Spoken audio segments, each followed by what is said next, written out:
Welcome to day 72 of our journey of 66 and 26. It's Tuesday, and Tuesdays are days we're in the historical books of the Old Testament. We've so far completed the book of Joshua and the book of Judges, the book of Ruth, and now we begin 1 Samuel. 1 Samuel is actually part of an extended book. Originally was 4 books of the Old Testament, 1st and 2nd Samuel and 1st and 2nd Kings, that were all one book. But because of the size of ancient scrolls, it was by necessity divided into 4 pieces. So that's why we have 1st and 2nd Samuel, 1st and 2nd Kings. Together, sometimes those 4 books of the Old Testament are referred to as the Book of Reigns. Reigns as in the reigns of kings, Reigns.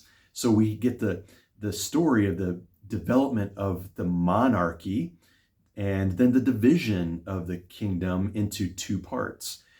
In these first chapters of 1 Samuel, we get the story of Samuel.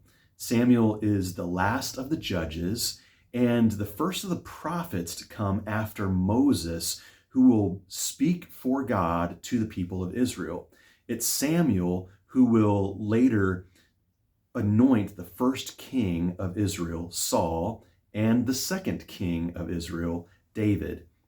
But here in the first 3 chapters of 1 Samuel, we get the birth narrative of Samuel, and we get an interesting statement also about Samuel.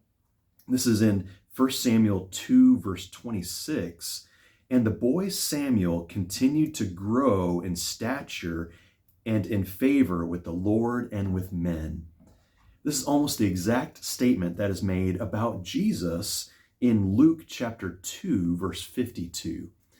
So we see in Samuel actually a hint of what God is going to do much later.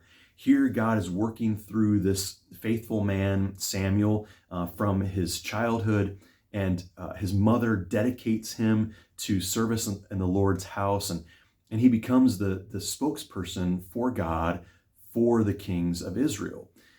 Later, Jesus will become not just a spokesman for God, but God himself in the flesh, speaking the word of God from his very mouth, and will speak not to the kings, but as the King of Kings.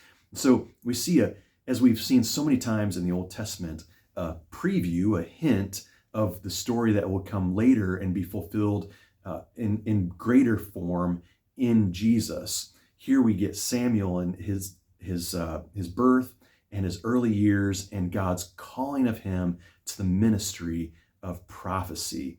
Looking forward to that time when Israel will have a king, here in just a few chapters in 1 Samuel 8 and 9.